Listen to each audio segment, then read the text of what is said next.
देखिए, विगत कुछ दिनों में जिस तरीके से सनातन को खंडित करने के लिए, सनातन धर्म की मान्यताओं को समाप्त करने के लिए, हिंदू धर्म के अंतर्गत आने वाली जो हमारी सांस्कृतिक धरोहर, सांस्कृतिक विरासत और हमारी संस्कृति से जुड़ी हुई जो हमारी पूजा पद्धतियां हैं, उनको समाप्त करने के लिए जिस तरीके से कुछ एक लोगों के द्वारा विगत कुछ दिनों में आप सभी ने देखा होगा, हम सभी ने देखा है कि कैसे तिरुपति बालाजी के मंदिर के प्रसाद में एनिमल फैट का पाया जाना होता है। दूसरे तरफ एक बहुत बड़े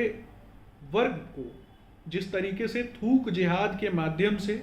फलों, सब्जियों और पूजा प्रसाद की जो चीज़ें हैं, उन चीज़ों को थूक जिहाद के माध्यम से दूषित करने का प्रयास कुछ एक लोगों के द्वारा किया गया। आज जिस तरीके से महाकुंभ का आयोजन होने की बात हो रही है और महाकुंभ के आयोजन में एक विशेष प्रकार के लोगों को कहीं ना कहीं बैन करने की बात हो रही है, निश्चित रूप से ये विषय जो है ये स्वागत योग्य है, क्योंकि सनातन पद्धति, सनातन मान्यता कभी भी किसी दूसरे व्यक्ति के धार्मिक विचार और संस्कारों को कहीं से भी रोकने का प्रयास नहीं करती। लेकिन सनातन मान्यता के अंतर्गत आने वाले प्रत्येक व्यक्ति को, प्रत्येक हिंदू को ये अधिकार है कि वो अपनी पूजा पद्धति, अपने रीति रिवाज और अपने धार्मिक अनुष्ठानों को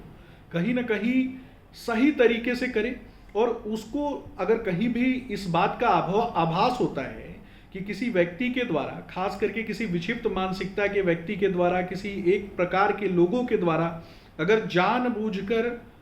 चीज़ों को दूषित किया जा रहा है, तो निश्चित रूप से अखाड़ा परिषद और संत समाज के द्वारा लिया गया ये जो फैसला है, ये स्वागत योग्य है। प्रत्येक हिंदू को इस विषय पर खड़े होकर के कहना चाहिए कि ये विषय जो है निश्चित रूप से स्वागत योग्य है, क्योंकि आपने देखा होगा कि जब कभी भी इस प्रकार के लोग थूक जिहाद और इस तरीके की चीज़ों को जब करते हैं और सनातन पद्धति से संबंधित चीज़ों को दूषित करने का काम करते हैं, उस समय इनको भारतीय इकोनॉमी याद नहीं आती है। लेकिन जब महाकुंभ में ऐसे लोगों को बैन किया जाता है, महाकुंभ में आने के कारण कहीं ना कहीं जो पूजा पद्धति में विश्वास रखने वाले लोग हैं, एक तरफ